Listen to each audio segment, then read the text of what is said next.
Evangelio según Mateo, vamos a tomar el capítulo 19.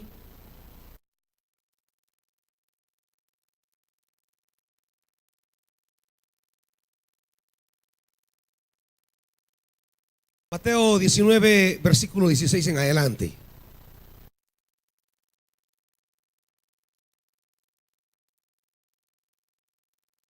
¿Listos?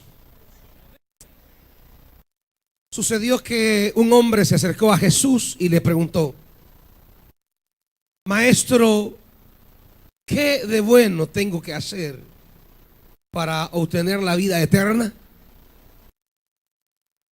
¿Por qué me preguntas sobre lo que es bueno?, respondió Jesús. Solamente hay uno que es bueno. Si quieres entrar en la vida, obedece los mandamientos. ¿Cuáles?, preguntó el hombre.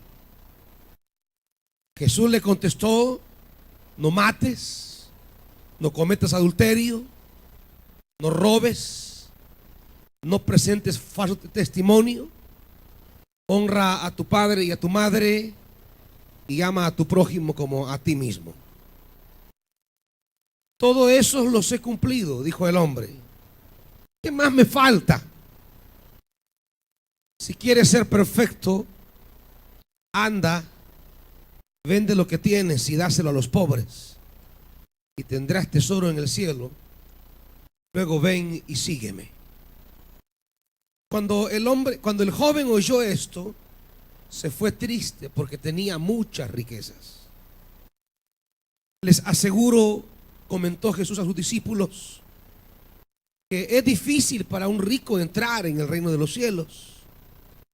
De hecho, le resulta más fácil a un camello pasar por el ojo de una aguja que a un rico entrar en el reino de Dios. Al oír esto, los discípulos quedaron desconcertados y decían: en ese caso, ¿quién podrá salvarse?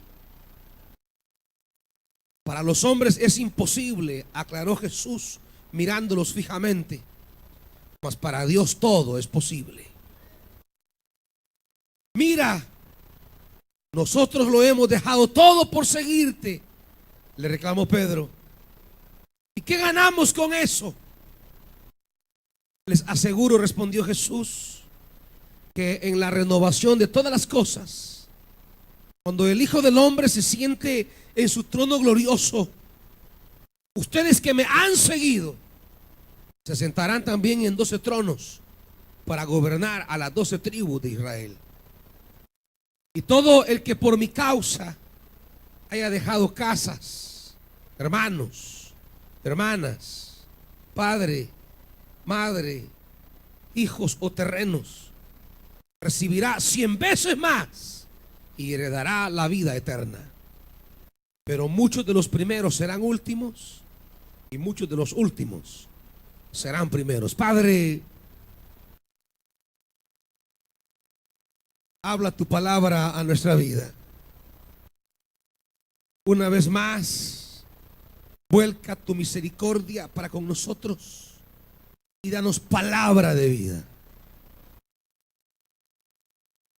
Además, te suplicamos que abras nuestros oídos para que tu palabra penetre y sea parte de nuestra existencia.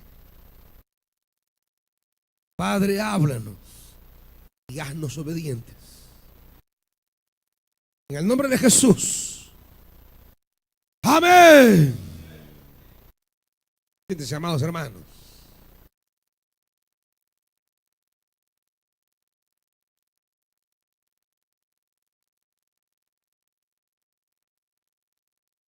El hombre es un buscador y particularmente es buscador de las cosas eternas, o por lo menos preocupado acerca de cómo alcanzar la experiencia de la eternidad. Creo que todos anhelamos de una manera asegurar nuestros días, o de querer estar confiados y seguros acerca de nuestra situación posterior a la muerte, la vida eterna como ese estado de plenitud. Cuando la Biblia habla de vida eterna, no meramente está hablando de cantidades de vida, no es esa la idea hebrea de hablar de la vida eterna, sino cuando se habla de la vida eterna, más que de cantidad, se habla de calidad. Porque a veces pensamos que la vida eterna tiene que ver la vida que nunca termina, pero no es tanto el aspecto hebreo sobre eso de vida eterna, no es tanto el énfasis sobre la cantidad de vida, sino más bien sobre la calidad de vida. Cuando el hebreo dice la vida eterna, está hablando de la vida plena. Por eso Jesús más adelante le dirá: si quieres ser perfecto, o sea, si quieres completar, si quieres tener la plenitud. Cuando hablamos de vida eterna, hablamos de plenitud, la plenitud de Dios en nosotros. ¿Cómo es que alcanzamos esa plenitud de Dios en nosotros? Porque siempre la intención de Dios desde el principio fue bañarnos de su plenitud, siempre. Por eso fuimos hechos a imagen y semejanza de Él, como una manera de decir: nuestra vida fue creada para llenarse de lo divino. Nuestra vida fue creada para experimentar esa plenitud de Dios. El ser humano no fue creado para la muerte, sino para la vida. No fue creado para lo pasajero, sino para lo pleno, lo completo, lo acabado, la totalidad. Somos seres humanos para experimentar esa plenitud de Dios. Y en esa búsqueda de la plenitud de Dios es que el hombre se ha equivocado muchas veces. Es más, esa fue la primera tentación cuando le dice la serpiente a Eva: es que si ustedes comen de ese fruto, ustedes serán como dioses. Es decir, van a alcanzar la plenitud de Dios. No es que el diablo, la tentación, diríamos, de la serpiente no consiste en que les mintió acerca de alcanzar la plenitud de Dios. No. Ellos sabían que esa era la misión. Por eso dice: completad, llenad. Más bien la tentación fue tomar el camino equivocado.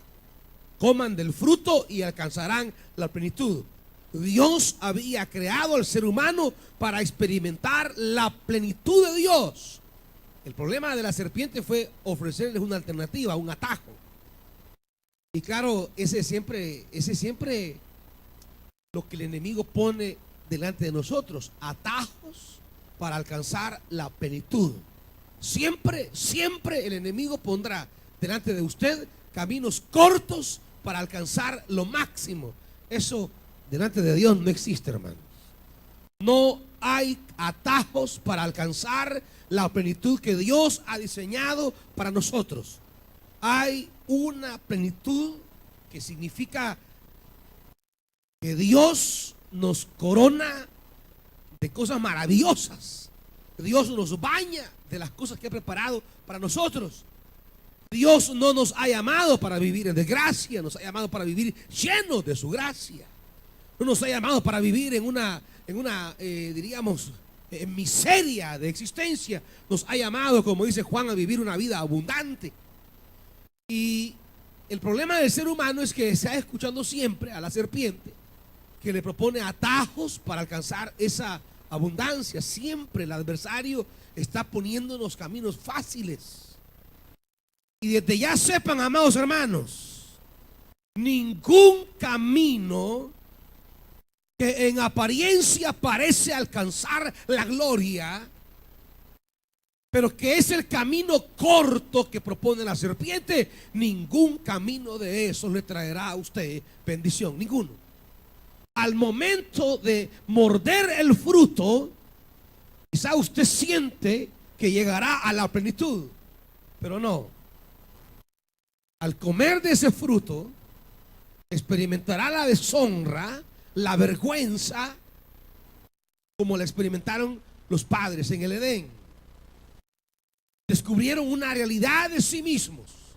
Estaban desnudos, se avergonzaron y se dieron cuenta, después de haber tomado el camino corto, que eso les había ocasionado graves tragedias. La plenitud de vida no se alcanza tomando atajos en nuestra vida, amados hermanos. Solo hay un camino trazado por Dios para nuestra plenitud y tenemos que aprender a andarlo. No esté creyendo que va a alcanzar plenitud tomando caminos alternos al establecido por Dios. No hay manera. En su mente, hermano, en su pensar, quizá usted pueda creer o imaginar que hay caminos alternos para saciar, para llenar, para sentirnos realizados, completos y decir: me siento excelente, es lo que quería, esta es mi vida, mi alegría, mi felicidad. Eso solamente baja de Dios, amados hermanos, y solo se encuentra en el camino trazado por Dios. Cualquier otra realidad será simple ficción, será un espejismo, será algo irreal. En el momento usted creerá o imaginará que lo ha alcanzado, pero al final descubrirá como el sediento que camina en el desierto y ve una fuente de agua en un espejismo, y cuando llega y toma no es más que arena en sus manos, pero se da cuenta cuando la arena ya está en su boca. Así es todo camino que tomamos para querernos sentir completos, porque todos anhelamos llegar a ese estado de plenitud, de realización. Todos anhelamos sentirnos en la vida hechos, completos y decir: estoy feliz, excelente, completo, total, estoy pleno. Como dirá el apóstol Pablo, yo estoy pleno de esa llenura de Dios, no necesito más. Él llega a un estado de profunda satisfacción en su vida, pero ese estado de profunda satisfacción en su vida, amado hermano, no lo va a alcanzar tomando atajos que al final solo la dejarán más complicada. Los atajos solo lo dejarán enredado. Los atajos solo traerán complicaciones. Le dice el diablo a Jesús, le muestra todos los reinos y le dice: todo eso te daré. Así que, hermanos, y postrado me adorará. Ese es el atajo. Te voy a dar todo esto. ¿Sabes cuál es el espejismo? Que le exigía que se arrodillara y le adorara. Y el espejismo es que el ser humano lo hace y al final el diablo no le da pero ni siquiera un reino. Le propone: todo esto te daré, todos los reinos de la tierra serán tuyos. Ahora, recuerde que los reinos de la tierra iban a ser siempre de Jesús. Es que fue llamado para ser Señor. Otra vez les digo, el diablo no miente en cuanto a los que le propone. El diablo no miente en cuanto a los que le dice que le va a dar. Por lo menos en la teoría les dice una realidad: los reinos serán tuyos, ustedes serán como dioses. Si es cierto, serían de Jesús los reinos, pero no por el camino que proponía el diablo. Jesús tenía que pagar el precio de su reinado. Tenía que andar el camino largo, tortuoso, difícil. Tenía que pagar el precio. Tenía que pasar por la cruz. Tenía que demostrar obediencia. Pero el diablo le pone un atajo, un camino corto, una alternativa que en apariencia le ahorrará todo el camino de la cruz. Le ahorrará la vergüenza, le ahorrará la humillación, le ahorrará todo el sufrimiento, le ahorrará todo lo que los evangelios narran en esa semana de la pasión. Se va a ahorrar todo eso y tendrás lo que buscas, pero póstrate y adórame. Y claro, Jesús entiende el carácter o la naturaleza de la mentira. Jesús percibe que no es verdad, no es cierto. Él logra discernir que en ese atajo está la muerte. Si Dios nos pudiese siempre iluminar, si pudiésemos siempre pedirle a Dios la dirección que nos permita ver los atajos que estamos tomando en la vida, que en apariencia nos traen una nube de bendiciones o una nube de alegrías o de sabores o de placeres, pero que esa nube al final solo termina siendo fuente de tormentas, fuente de rayos, de complicaciones. Si pudiésemos, amados hermanos, pedirle a Dios la sabiduría siempre de no caer ingenuamente ante los atajos que el enemigo propone en nuestra vida para experimentar plenitud, para experimentar esa experiencia de estar completos, llenos, de sentirnos en la vida saciados. Si pudiésemos siempre pedirle a Dios la sabiduría para no caer de manera, no diríamos ingenua, tonta quizás, en las alternativas que el diablo nos pone para alcanzar la meta de Dios, para alcanzar aquello que Dios tiene. Es lo que el rico busca. Dice, se acerca a Jesús y le pregunta: maestro, ¿qué de bueno tengo que hacer para obtener la vida eterna? Él busca la vida plena. Él busca sentirse completo. Y es que ¿quién se quiere sentir desgraciado en la vida? Nadie. ¿Quién se quiere sentir poca cosa en la vida? Nadie. ¿Quién quiere sentirse falto en la vida? Nadie. Todos queremos sentirnos plenos, sentir que hemos alcanzado la vida que Dios quiere para nosotros. Todos queremos eso. Todos anhelamos, queremos y buscamos alcanzar aquello que Dios tiene para nosotros. Todos lo queremos. Nadie quiere vivir en un estadio de infraplenitud. Nadie quiere vivir ahí escondido abajo. Todos queremos andar en el nivel que Dios tiene para nosotros.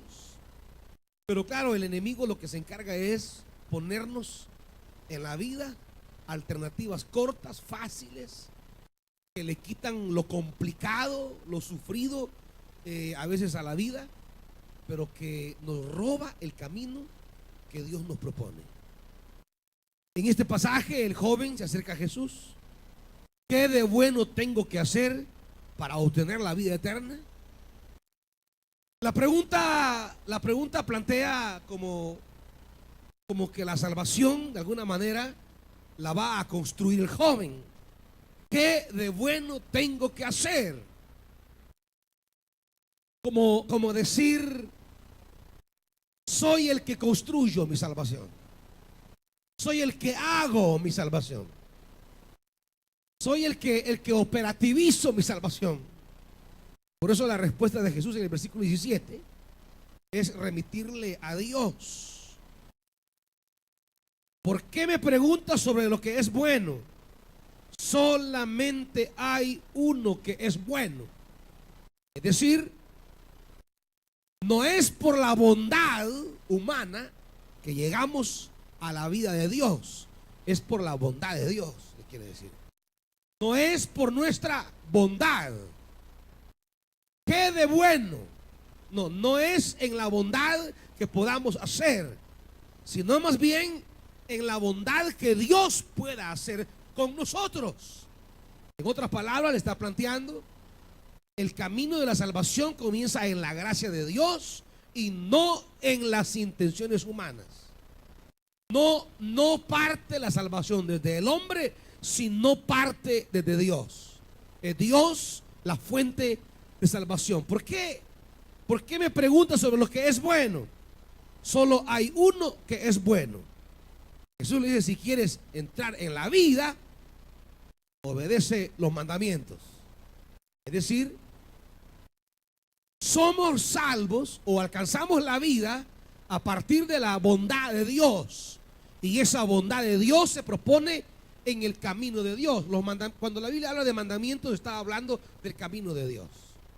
Cuando la Biblia habla de la palabra de Dios nos está diciendo el camino de salvación está en la palabra de Dios.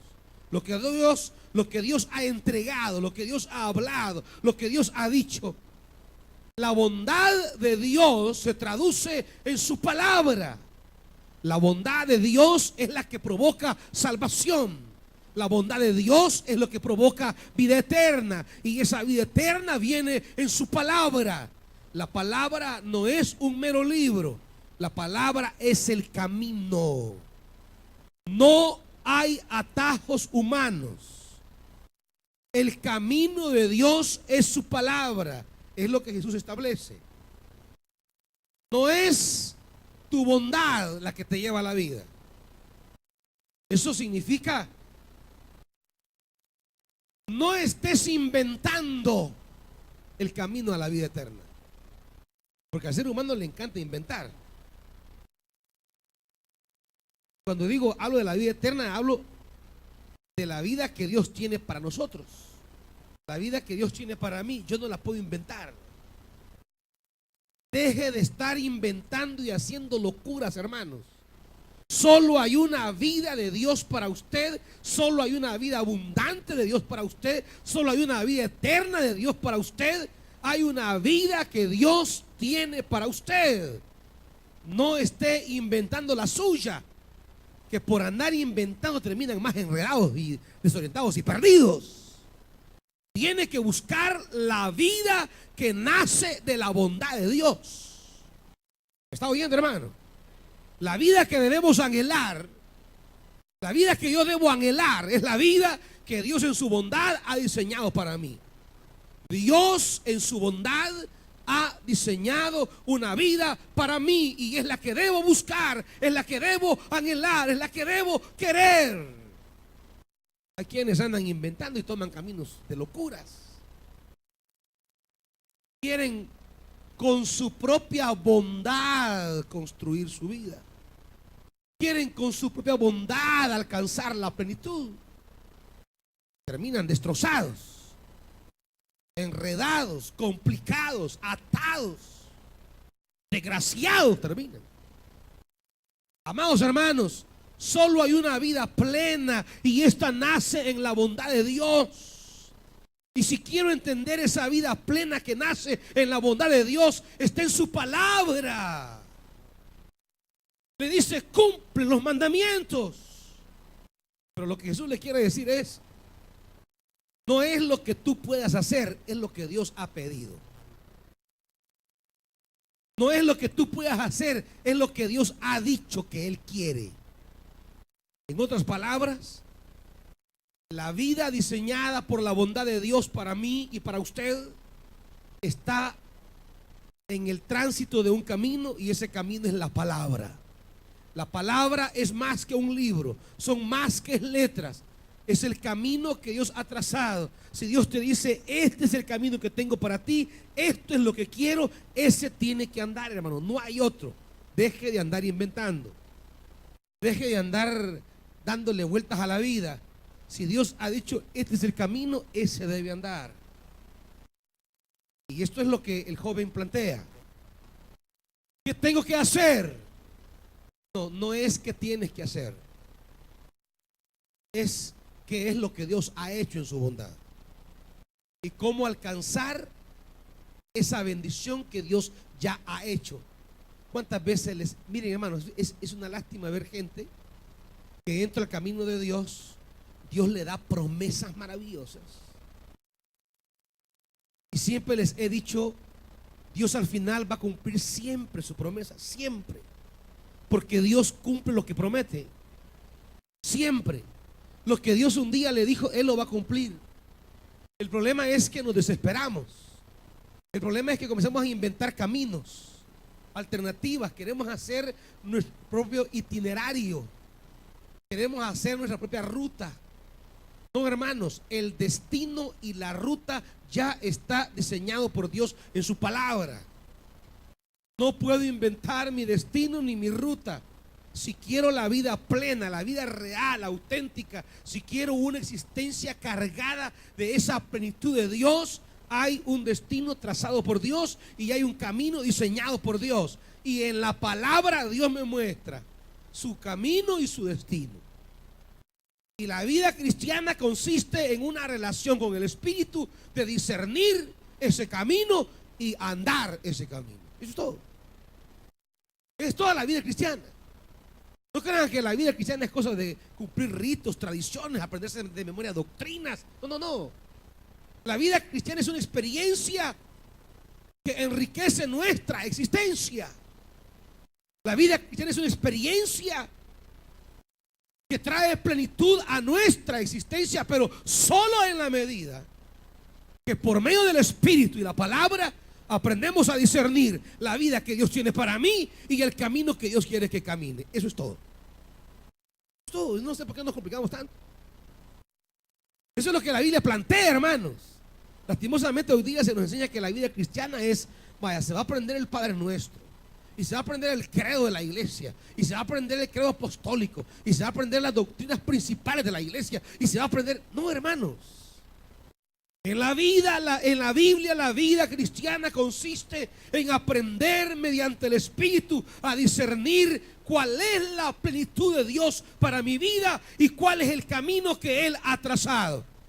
¿Y en qué consiste entonces? En esa búsqueda constante de discernir por el Espíritu y la palabra, el camino y mi destino.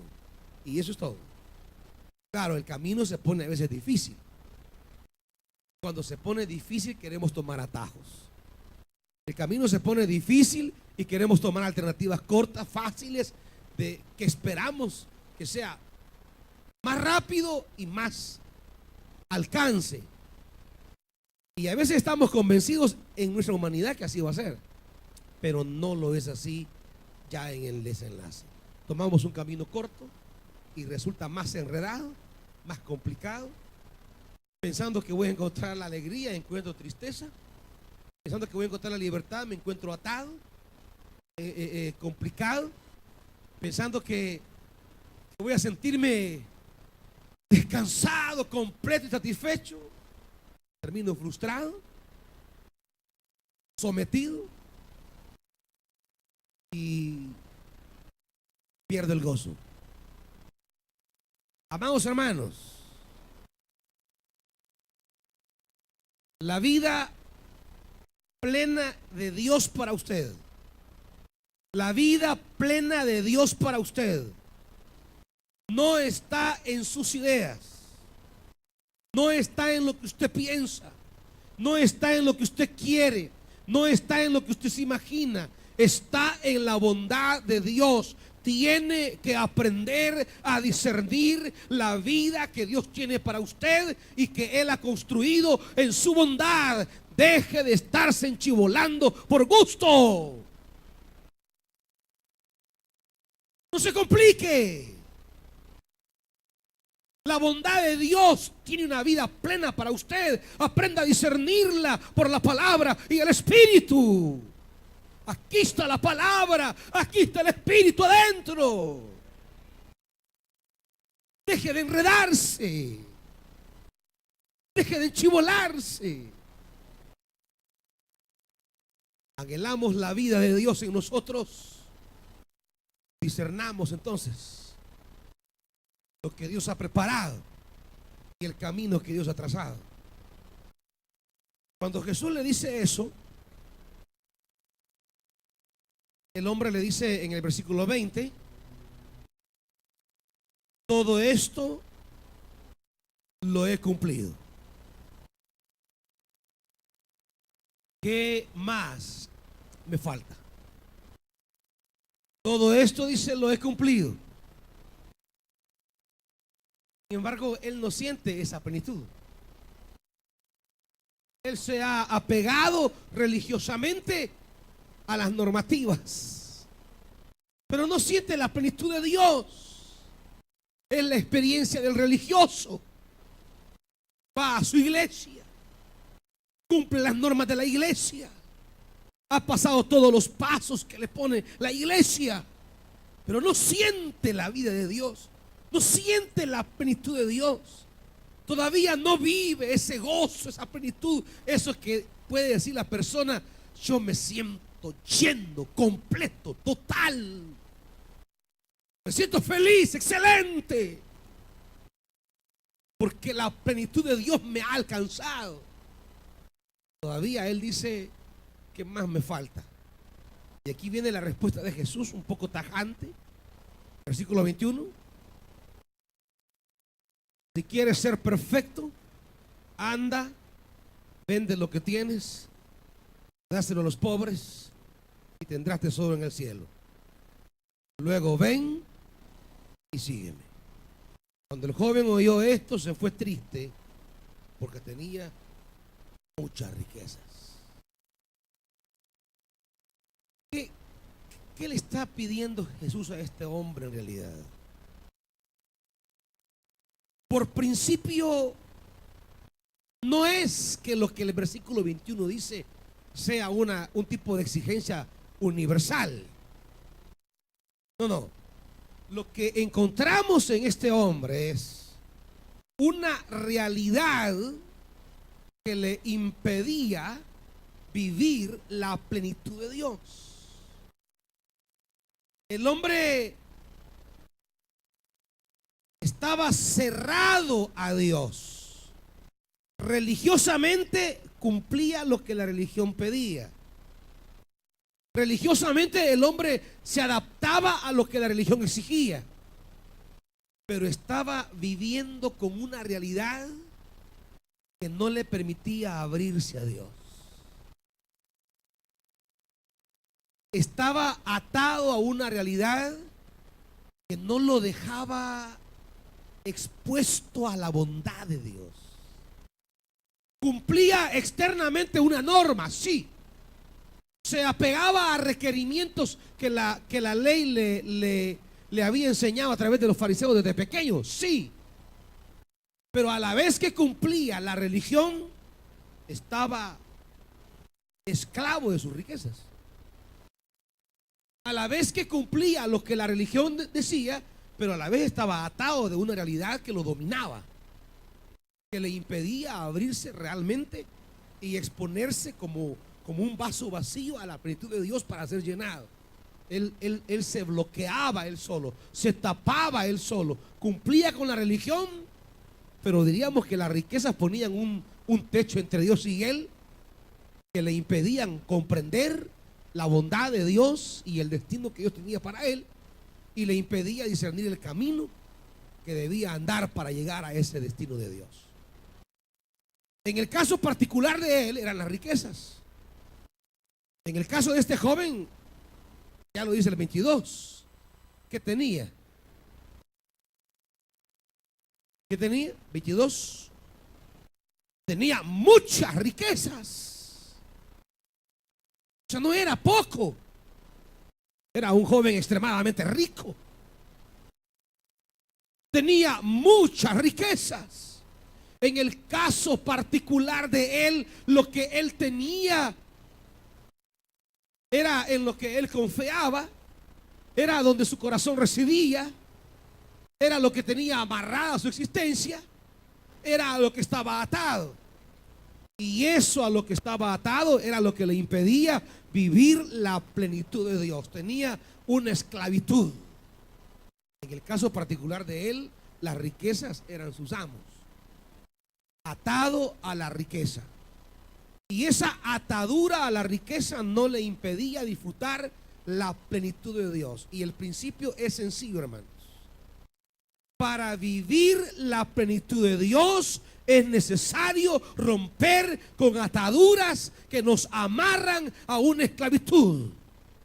En el caso de este muchacho era su riqueza. No es, bueno, podría haber alguien que tenga riqueza si no esté confiado en la riqueza. No sería su atadura esa realmente. No es como una exigencia universal de decir todo rico tiene que deshacerse de las riquezas. El caso particular es una exigencia puntual. Por eso usted va a ver que no siempre Jesús exigió lo mismo a todos. Le dijo a uno: deja a tu padre y a tu madre. Le dirá a otro: deja que lo entierren los muertos. Le dirá a cada uno lo que tiene que dejar. Porque siempre hay algo que llevamos en la vida que nos tiene atados y nos impide vivir la plenitud de Dios. Siempre. Y parte de la vida cristiana es discernir. Parte de la excelencia y eficiencia de la vida cristiana es que mediante el Espíritu podamos discernir cuáles son aquellas realidades que nos atan y nos privan de la plenitud de Dios. Y son realidades engañosas, porque son realidades que nos hacen creer que esa es nuestra plenitud y no lo es. Al contrario, nos están bloqueando nuestra verdadera plenitud. Esos atajos en los que pensamos encontrar la salida inmediata, pronta y eficaz, ni nos traen salida pronta, inmediata ni eficaz, sino que nos dejan complicadísimos. Para este joven, él había religiosamente sido una persona aceptable, diríamos. ¿Cuántos quizás lo miraban y decían: ahí un buen hombre devoto, ahí un hombre piadoso, un hombre que cumple, que es recto, no hace esto, no hace lo otro, no hace aquí, no hace allá, es aceptable su religiosidad? Sin embargo, estaba atado a una realidad que, aunque cumplía la exigencia de la religión, no le permitía recibir la plenitud de Dios. Amados hermanos, la vida cristiana es el proceso en el que el Espíritu Santo nos ayuda a discernir las cosas que creemos que son nuestra plenitud y que no lo son, más bien son esclavitud. Para este muchacho, las riquezas que eran su plenitud eran en realidad su esclavitud. ¿Me van siguiendo, hermanos? Y eso es lo que Dios quiere iluminarnos. Si pudiéramos entrar en la esfera divina de manera permanente, lo que Dios quiere hacer con nosotros es iluminarnos sobre cuán engañados estamos a veces respecto a las cosas que creemos son nuestra plenitud y al final solo son la fuente de nuestra esclavitud. Y eso es lo que el Evangelio quiere mostrarnos. Es lo que el Evangelio quiere iluminarnos. Es lo que Jesús en su persona quiere revelarnos, ayudarnos a discernir por el Espíritu que cuántas cosas que creemos nos hacen valiosos, importantes, satisfechos o aparentemente plenos, solo son la fuente de nuestra esclavitud y nos privan, nos niegan el acceso a la verdadera plenitud que Dios tiene para nosotros. Amados hermanos, vivir la plenitud de Dios siempre implica tener que romper con algún tipo de esclavitud.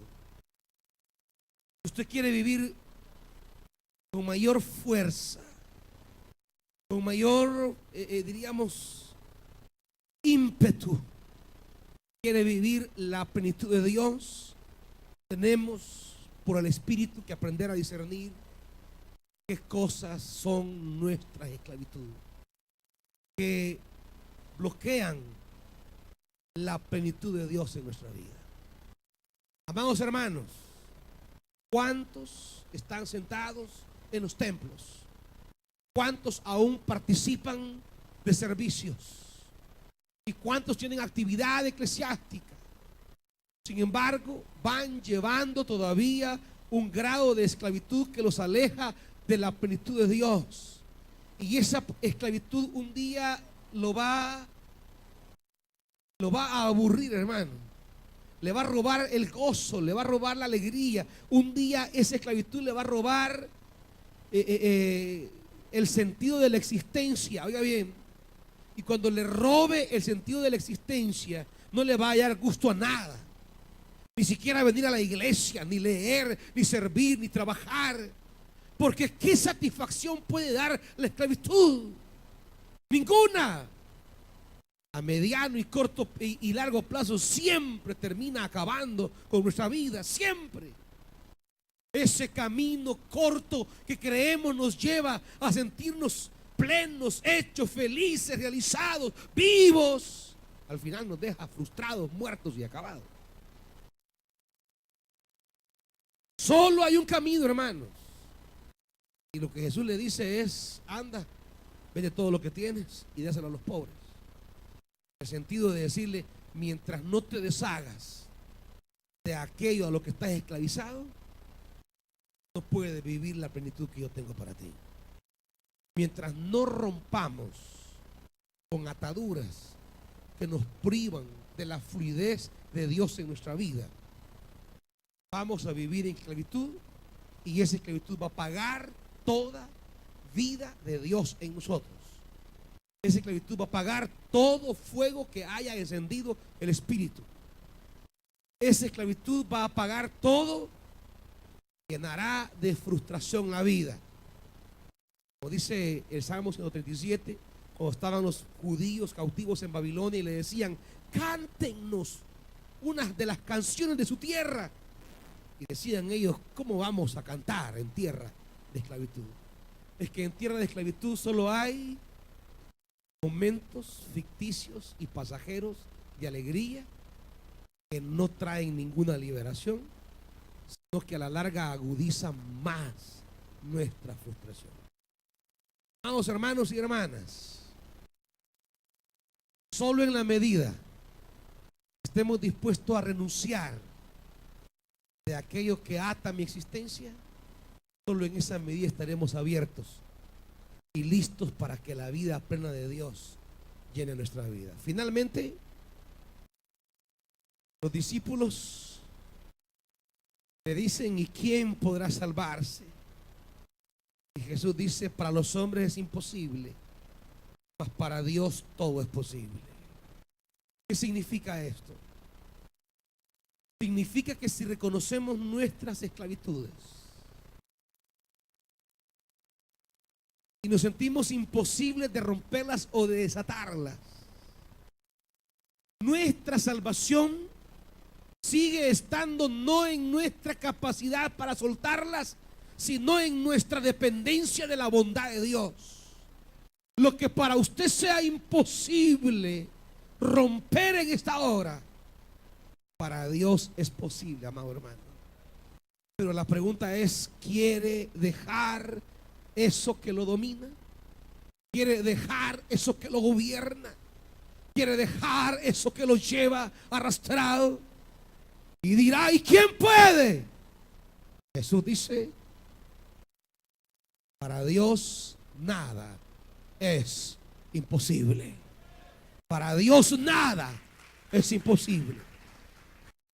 Pero la pregunta es: ¿quiero yo? Y viene la respuesta también, la pregunta: si yo dejo esto, ¿qué gano? Es lo que pregunta Pedro.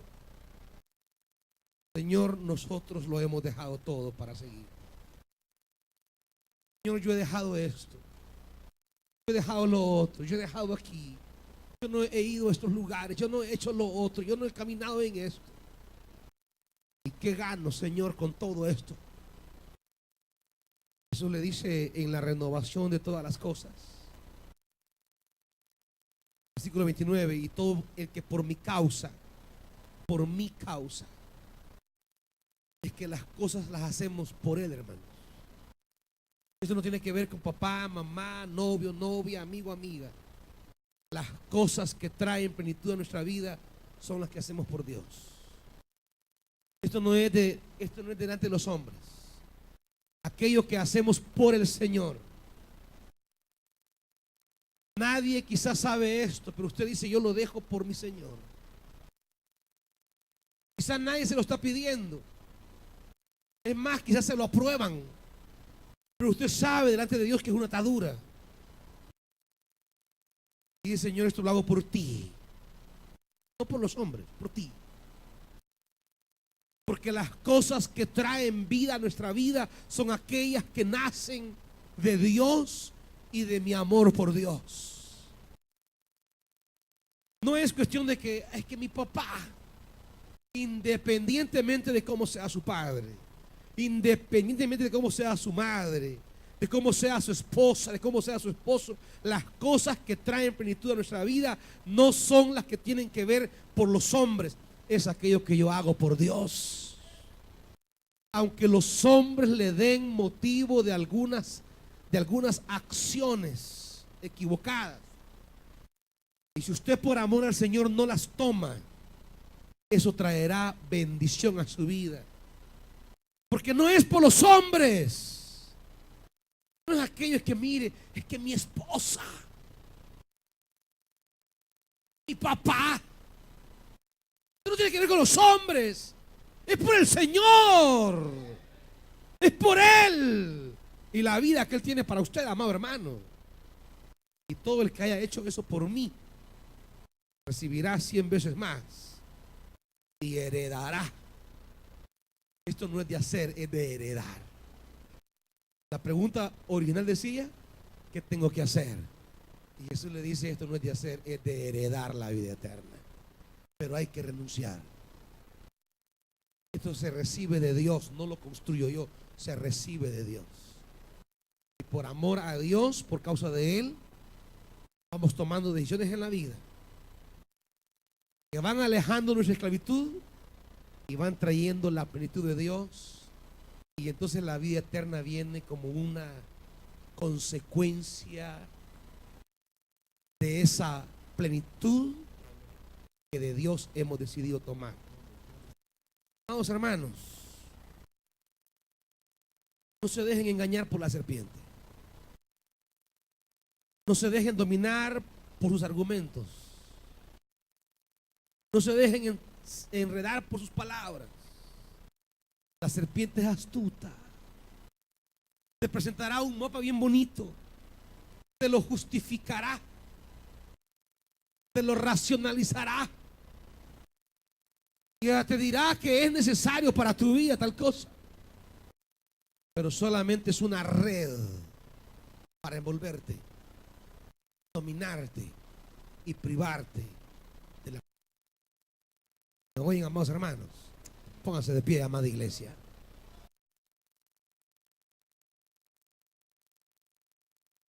¿Por qué no le pedimos al amado Espíritu Santo esta mañana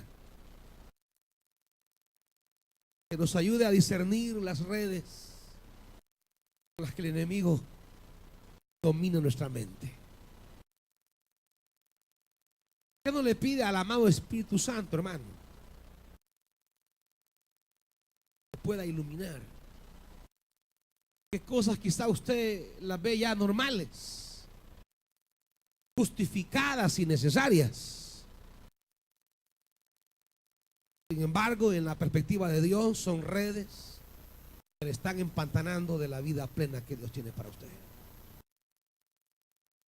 ¿Cuántas cosas quizás con mucho sigilo y eficacia el enemigo ha logrado meter en la mente y el corazón?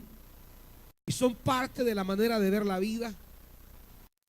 Y la vemos como normales y sin crisis. Y sin embargo son redes que envuelven nuestra vida. ¿Y cuántos quizá hayan esta mañana que digan es que yo no puedo dejar esto? Es que yo no puedo renunciar a esto. El Señor dice, nada hay imposible para Dios. El joven se fue triste. Tenía muchas riquezas. Lo que en su momento para él era una riqueza fue su desgracia, fue su pobreza. Su riqueza fue su pobreza.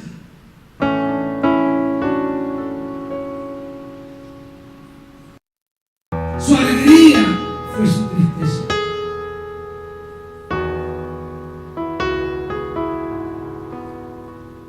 Lo que creyó era todo, era su nada. ¿Cuántas cosas pensamos que son nuestra vida y no lo son, hermanos? Es necesario que el Santo Espíritu pueda revelar a nuestra vida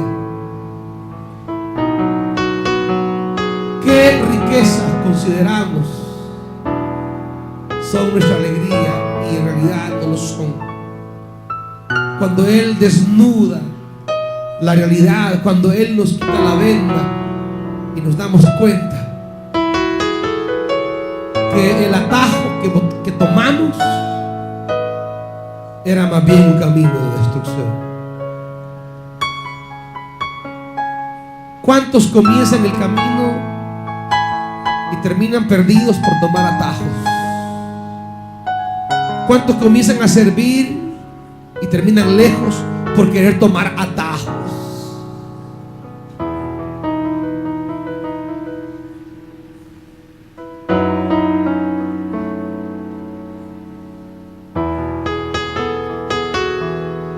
Iglesia, pide al Santo Espíritu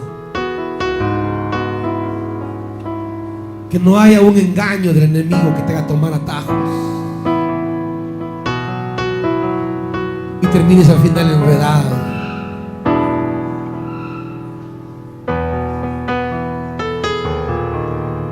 Si alguien esta mañana quiere reconciliarse con Dios y decirle: Señor, yo un día tomé un atajo en mi vida y mira cómo vengo delante de ti ahora. Estoy aquí para retomar el camino. Estoy aquí para andar